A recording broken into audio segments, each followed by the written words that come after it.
Hey everybody, welcome to day 2 of Grounded Joyful Energy. So I'm just going to wait for a few minutes and see if everyone gets here and make sure. Hi Ashley, am I right side up? Because I had a little bit of trouble getting the camera to go right side up. So I just want to make sure that you guys are seeing me. Great. Yes, great. Okay, thank you. Hi, everybody. So welcome. Yesterday was so much fun.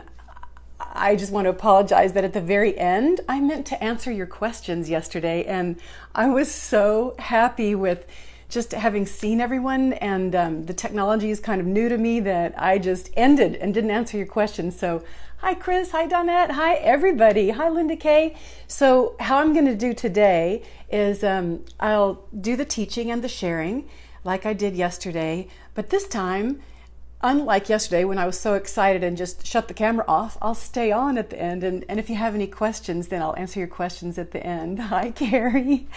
Oh my goodness, it's so fun to see everybody. So today, the reason I'm teaching this tool, well, every tool, as you know, is to help us manage in times of stress and find ways back to our true nature, which is bliss. Our true nature is a deep, abiding joy. Doesn't mean that you don't experience grief and every full range of emotion, but it means that deep inside is always this unperturbable joy. And how do we get back to it? So yesterday we danced, and that's definitely one of my top tools. Today I want to share with you some research. The first research I'm sharing with you comes from an organization called HeartMath. Heart, like your heart, and math, like mathematics. And I was so lucky that this organization started their research in the 80s, because by the time I was doing my dissertation in 1990, my research was on mind-body interactions and healing. And I needed really good data to support what I wanted to do my dissertation on at Texas Woman's University. And I found the research by HeartMath. And what they show, let me just give you some of the data. So you can, I put their name in the notes, you can find them online. And when you get your guidebook, I'll also give links to their website, because this organization has neurocardiologists and researchers and scientists and people in meditation all working together to give us the data. In fact, when I was studying this in graduate school, I remember being so excited to learn about how our mind affects our heart and how our heart can affect our health and our ability to think clearly. And I was telling my grandmother, my maternal grandmother is a native Texan. She is smart. She was born in 1895, smart as a whip. She's passed away now, but she was smart as a whip. And she used to say to me, "Sounds to me like you're getting your PhD in common sense," because this is common sense. But I would say, I know, Nana, but common sense is not common practice. So I'm getting ready to give you data about something that you already know, because sometimes we need the data to decide it's worth putting a little time in every day to do these practices. So I'm starting with the data. That's how my mind works. I kind of want to say, well, show me the money first. Then I'll decide if I'll do this a few times a day. So right here, I've got a little picture to show you. You see this graph? So this top one, what this is showing, these are both showing heart rate variabilities. I'll explain that in a minute, but you can tell just by looking, that one is not so healthy. This one would be healthier. It just looks it, right? So what you're looking at is the coherence of the variability of heart rate. So let me explain that to you. So when your heart is beating, you know, it's beating bump, ba bump, da thump, da thump, da thump. It's not beating exactly like if you were to take your pulse and you said 60 beats a minute. It's not beating exactly rhythmically the same like a metronome. No, it goes a little bit quicker, a little bit slower, a little bit. It varies That's a healthy heart. You want your heart rate to be varying a little quicker, a little slower, because it's prepared for in case you're going to go into action. If it was just steady, steady, and you had to quickly get up and run, you wouldn't be able to do it. So your heart rate varies a little quicker, a little slower. Now, what you're looking at in this picture right here is this is a heart rate that's varying, but it's like quick, slow, quick, quick, quick, slow, quick, quick, quick, quick, slow, quick, quick, quick. It's not coherent, right? This one right here is a heart rate that's going quicker, slower, quicker, slower, quicker, slower. This is a healthier variability. So what HeartMath, this organization, was looking at is what affects our heart rate variability, because when the heart is not coherent, when its variability is not coherent, they discovered so many things about that. One of the things they discovered is that when the heart is in low coherence, or it's jagged, when it's all jaggedy, let me show you, I have to look for myself first. Okay, this one right here. These are PET scans of the brain. So this one is a coherent brain, the coherent heart rate variability. This one is linked to not coherent heart rate variability. So what does that mean? Let's take a look. We're looking at the front of the brain, the back of the brain. The red is activity in the brain. So the more activity is where it's redder. So now let's reorient again. The front of the brain on this one has more activity. The top of the brain, the neocortex, this is where we have higher reasoning, higher functioning. Literally, we rise above. Metaphorically, we can rise above and take the broader view. We can rise above the fray. We can think with new possibilities. When we are here, the red is in the back of the brain, which is the limbic brain. That's the same brain that a snake has, or a lizard. And nothing wrong with it. We need that. This is our instincts. This is where you've learned this before, the F's. Fight, flee, or freeze, which if you stay with me in all my teachings, you'll see that fight, flee, or freeze directly relates to the way Ayurveda sees our stress responses. Fight, flee, freeze, right? So, but there are more F's. Actually, there are 5 F's. When I was in my graduate program, I learned the 5 F's. It's fight, flee, freeze, feed, or fornicate, the 5 F's. Those are our responses. This is what you're stuck with. That's the type of thinking that the limbic brain can do. We need that thinking, but don't you imagine that in your life, you really want to be engaging your neocortex, this frontal lobes, your ability to rise above the situation. Well, HeartMath shows that when your heart, let's go back to it, just because I want you to understand it, when you have coherent variability is directly correlated with high functioning. The brain lights up in the neocortex. When you have low coherence, that is directly related to the limbic brain lighting up. Isn't that amazing? They can measure that. So it makes you want to learn how to have coherent heart variability, doesn't it? But I want to show you something else that to me is all so fascinating. I hope you like this part too.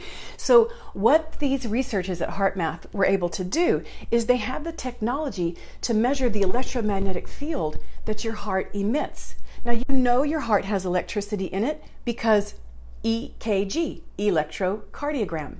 There's electricity that sparks the heart to beat. There's electricity in the brain, EEG, electroencephalogram. Guess what they discovered? They could measure the electrical magnetic field that the heart is emitting up to 8 to 10 feet away from the heart. And they discovered that the magnetic field that the heart emits is 5,000 times stronger than the one the brain emits. So just take that in for a minute. Because if function follows form, the form of our electromagnetic field shows us that the heart is more powerful. And guess what else? There are more afferent nerve pathways, meaning from the heart to the brain, than there are from the brain to the heart. Meaning the heart is sending more signals to the brain than the brain is to the heart. Just another indication that our heart is super important.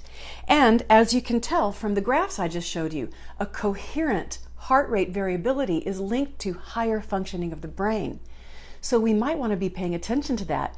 Now, that electromagnetic field, just to give you an idea, this is sort of what it looks like.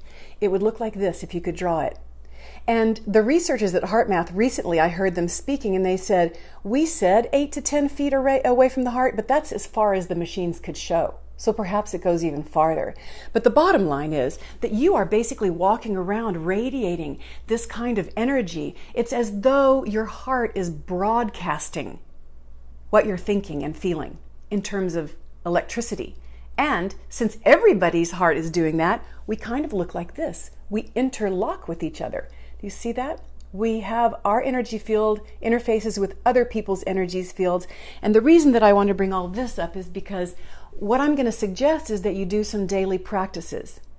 And some people think, well, I don't have time, or that's selfish for me to spend this much time on myself. And I'm here to say that the science shows that when you bring yourself into coherence, you are emitting an energetic field that will, in fact, impact other people.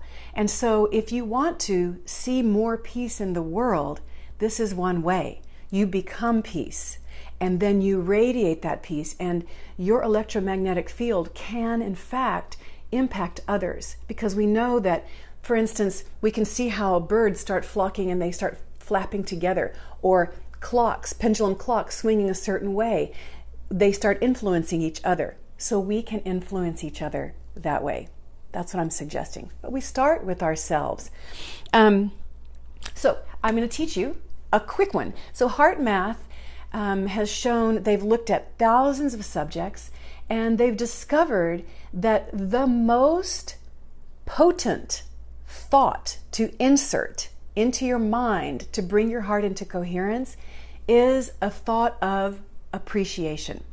Now, I have a biofeedback device. I got a biofeedback device from them in 1990, I can't remember when it was. I think it was like 96.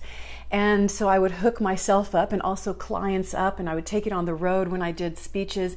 I looked at hundreds of people and watched what their thought process was and how they could bring themselves into coherence. What I discovered was that longtime meditators weren't necessarily in coherence. And that's interesting to me. That's just the way it is. But what would work is if they would focus on something for which they had great appreciation. And in my own research, I noticed that it really helped if it was not a person. Because appreciation is pure loving. Appreciation really is unconditional love. You're just appreciating. You're not wanting anything back from it. So I could be appreciating, I hope you're appreciating the beautiful trees behind me. Every time I look out the windows, I appreciate that green, that beautiful green. If you focus on that green and simply appreciate the green, slow your breath down. So I'm teaching you the steps now. You breathe 4 counts in, hold 4 counts, 4 counts out. Focus in the area of your heart and imagine that the breath is coming in and out from your heart. So instead of thinking about your brain or your nose breathing, imagine your heart breathing. So it goes like this. You breathe in for 4 counts. Imagine the heart is breathing in. Hold for 4 counts and exhale for 4 counts. Once you've done that breath, you focus on something for which you have great appreciation. So, like I said, you could be looking at the green behind me. It's so beautiful. Or anything. The simpler, the better. We tend to really overcomplicate this and try to get super uber spiritual or think grand ideas about what we appreciate. Just appreciate something simple that you truly appreciate. Keep appreciating it, and then feel the feeling that it gives you.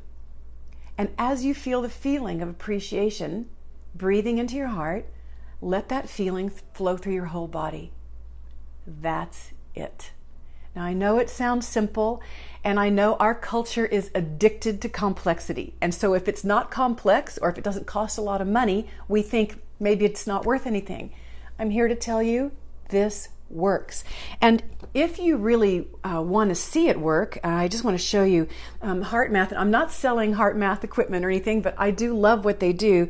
They have apps. So this is an app for the iPad, and the way it works is you hook up a little device like this. You hook it in there, you put it on your ear, you clip it on your ear. This will measure my heart rate, and I was doing one earlier.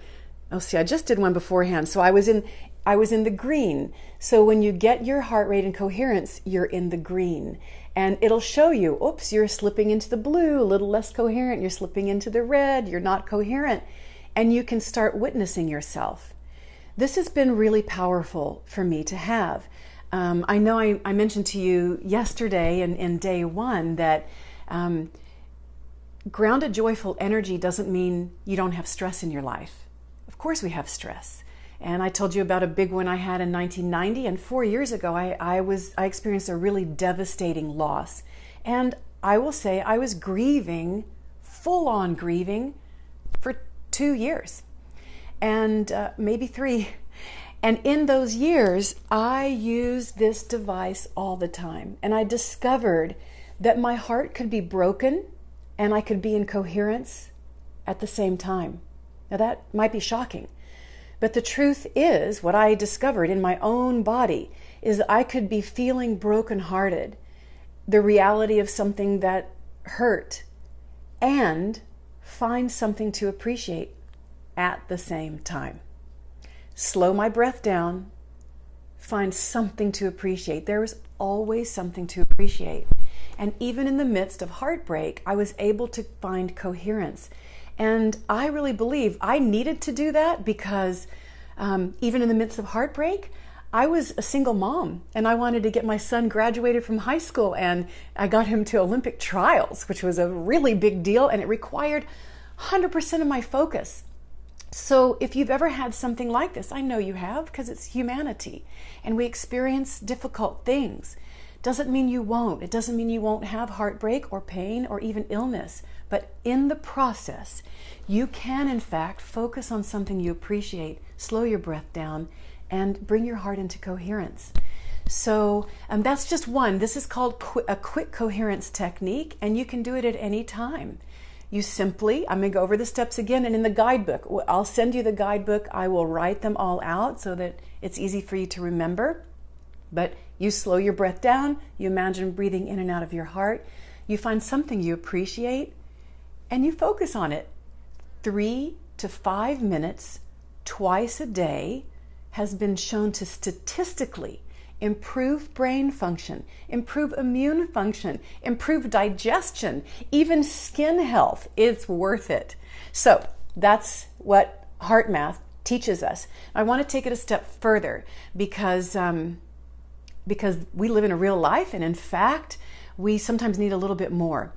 So I learned this from Doris Cohen. I'll put her in the guidebook as well, Cohen. And Doris Cohen is a psychotherapist. Gosh, she's practiced, I think, for almost 40 years. And I worked with Doris many times, and she taught me that on top of understanding how the limbic brain gets activated when we're stressed, it also is correlated to times in our life when we were younger.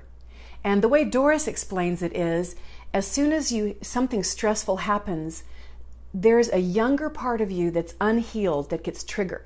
And that younger you takes over your brain. And now your brain is being run by a 4-year-old or a 7-year-old. And you look like a grown woman, but actually you're being run by a very young version of yourself. So Doris has a process that I add on to this quick coherence.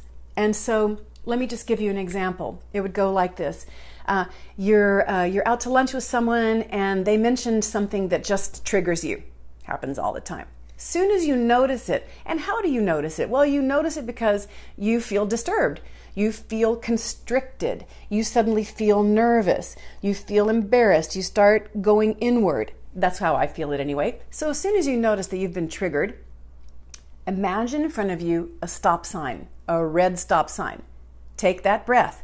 4 counts in. That breath is magic, because until you take that breath, what's happening is your sympathetic nervous system has been stimulated. Soon as you take that breath in for 4, hold for 4, out for 4, it starts to balance your nervous system activity, and your parasympathetic nervous system begins to come on board, which helps calm you down. So something happens, and the thing is, you could be in the middle of a crazy restaurant, or you could be at a parent-teacher meeting and something is going on that's got you really worked up, or you could be in the middle of a confrontation with someone and doing this.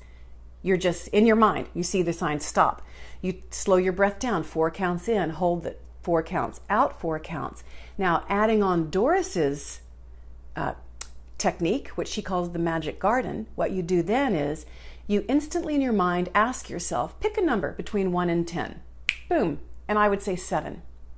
Then you imagine yourself going into a magic garden, and there is your little self at that age. You walk in as your age, and there is your little self at that age.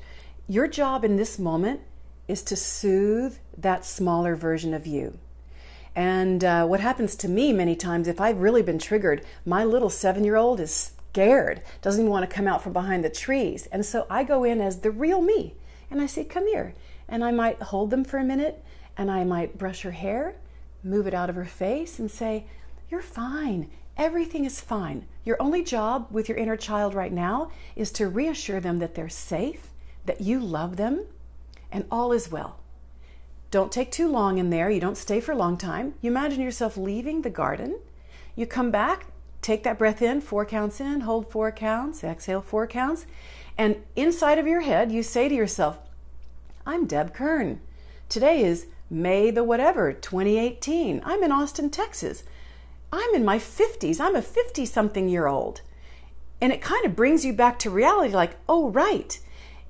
What happens is that inner child had grabbed hold of your brain and was operating you from a very small self.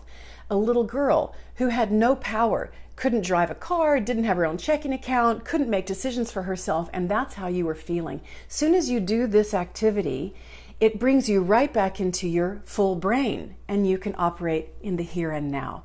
So I will write this whole Magic Garden exercise out for you, and I'll put it in the guidebook, because that exercise has been so helpful. The way Doris teaches to use it is you can use it in the moment, as I just described, and it's both, and not either or, but it's and. You can take yourself on a 40-day journey, because typically there are some patterns that we have all the time. So when you say, what's a number between 1 and 10, while you're watching right now, just pick that number, whatever it is. That's your number. And I would give you the assignment for the next 40 days, when you're brushing your teeth, because you know you're going to do it at least once a day, hopefully twice. When you're brushing your teeth, take the breath in, 4 counts, hold 4 counts, let it out. As you're brushing your teeth, imagine yourself going into this beautiful garden, magical garden, flowers and fruit-bearing trees and a body of water that's still, beautiful garden. You go into the garden, there she or he is at that age. You, while you're brushing your teeth, you greet them, you tell them, I love you, you're safe here, everything is fine. You leave them, you come back, you're still brushing your teeth. Look yourself in the eye in the mirror and say, oh, there I am.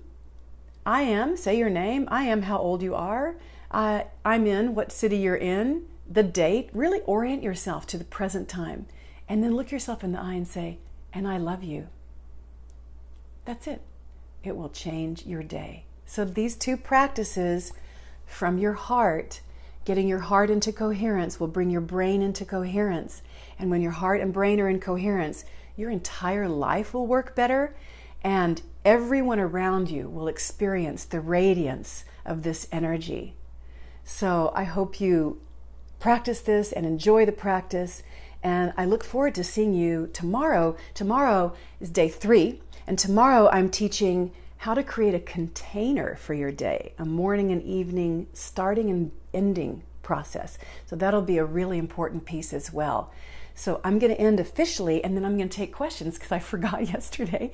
So the way I do it is I just slide through here. Isn't this magical? Y'all know what I'm doing? I'm touching my phone. And then okay, I can see everyone. So I'm just saying hi, Hi, Laura, DL, Donette, Chris, Linda K. Hi, Ella. Hi, Gloria, Jennifer. I'm just looking for everyone saying good morning. Ella, you're so funny. Yes, I did. I put on pearls for you today. Let's see. I'm looking for any questions. Oh, thank you all so much for these beautiful comments. Indeed, our heartbreak is real. We do. We need this kind of support. Good. I'm glad you like this tool. How do they work with grief? DL, and I know you and I spoke about grief even yesterday. When you watch it back at the beginning, I talk about this at the beginning, but I want to say it again. When we're in grief, you let yourself grieve fully. I let myself grieve for over 2 years. I didn't try to stop it. I didn't try to pretend I wasn't grieving. I was full on grieving, open heart, broken hearted grieving. And at the same time, while grieving, I could always find something to appreciate. It's not like sugarcoating or putting saccharine sweet on top of the grief. I was grief soaked. And in my grief soaked life, I was finding appreciation. Interestingly, oftentimes I could appreciate even more the smaller things. I had larger responses to joy. Colors took on a huge vibrance that I hadn't had in a while. So letting yourself feel fully whatever it is, whether it's grief, rage, anything, you don't want to shut it down because that's just numbing.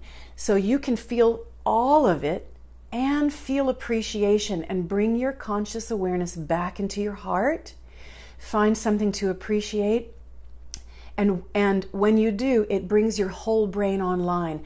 What I know about grief for myself is that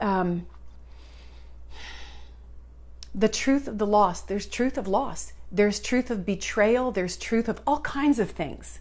And we can get stuck in a story about how things should have been and grip and grasp.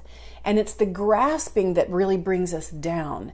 And so for me, finding something to appreciate would keep me out of the grasping and wishing things weren't the way they were. Pure grief is an opening, expansive experience. Wishing things hadn't happened is a constrictive experience. So that's what I would go with that. Let me read this from you, Jennifer. Oh, hold on. And panic? Say more about that, Leah. I would love to answer that, but I don't know what you mean. Hey, Wendy, which one of the biofeedback tools is this one? Oh, okay, the question was, what tool was this one? I have two. I actually have three. So one is on my big computer. This one on my iPad. Well, the app is called Inner Balance. I don't know the exact name, but what I'll do is I'll definitely will put it in the guidebook, and I'll come back and I'll update the description here and tell you. It is from HeartMath. I think they're like $289, and then they have another one. I travel with this one. Isn't this cute? And the way this one works is you just put your thumb lightly here, and it reads your thumb pulse, and then it lights up. It lights up along here, and it goes green, red, blue, and it makes a little sound so you can tell whether you're in coherence. I bring these with me on retreats and people love them. All during our breaks, women are hooking themselves up and seeing how does it work? How do I go into coherence? So I will answer those also. Okay, I'm going to look for you in a minute, Leah, if you said more about panic. What I can say about panic is absolutely in the midst of panic, you do this. You say stop, see the stop sign, and do the Doris Cohen Magic Garden, breathing into your heart. How do we help our children now while they go with us on our journeys? I'm concerned that at young ages they saw my pain, my rage. Oh, Jennifer, I know. Yeah, me too. So what I know about this is you do what you do right now. You keep taking care of your inner self, your inner little girl now, and healing happens as you heal now. We heal our past, our ancestors' past, and our children's, and we heal into the future. I'll give you a short story. I don't want to be, sometimes if other people involved don't want to be so personal, but I do want to say that in the process of my own healing, I went to India in the deepest part of my grief. I couldn't get the grief out of my body. So I wanted to do Panchakarma. And Panchakarma, where they pounded me with herbs in muslin sachets, and I fasted, and I did ghee, and I sat on a mountaintop, and I breathed, and I released really lots of the grief I was experiencing. And I know that my own mother was experiencing healing because of my healing. So it's so interesting how things can go backwards and forwards. So I can say, stay in your process, and it will. Your children will definitely receive the healing too. And then Leah, in a state of anxiety. And taking care of elderly parents, for sure. So this all works for that, is what I can say. As simple as this sounds, you keep bringing yourself back. I would really recommend, especially when you're in heightened anxiety, I would get one of these tools from HeartMath. You can get them on Amazon as well, heartmath.org, heartmath.com. They have 2 websites, and Amazon sell these deals, and hook yourself up. So begin practicing a few times a day so that your body starts getting the rhythms. And then after you've practiced a few times a day, you'll start being able to slow down enough to do Doris Cohen's Magic Garden exercise, and do it with your inner child, because your inner child is being triggered. That's, in terms of today's practices, that's what I would say. That's what I'd say. Let's see if there's anybody else. No other questions. Okay, well, thank you so much, everybody. I'm so grateful for this technology that allows us to do this. And be sure that you put your email into drdebkern.com/kickstart so that I can send you the guidebook at the end of the week as I compile all of the resources that I'm giving you. And I'll see you tomorrow. I'll see you tomorrow, where we'll do our container, our morning and evening container. Until then, bye.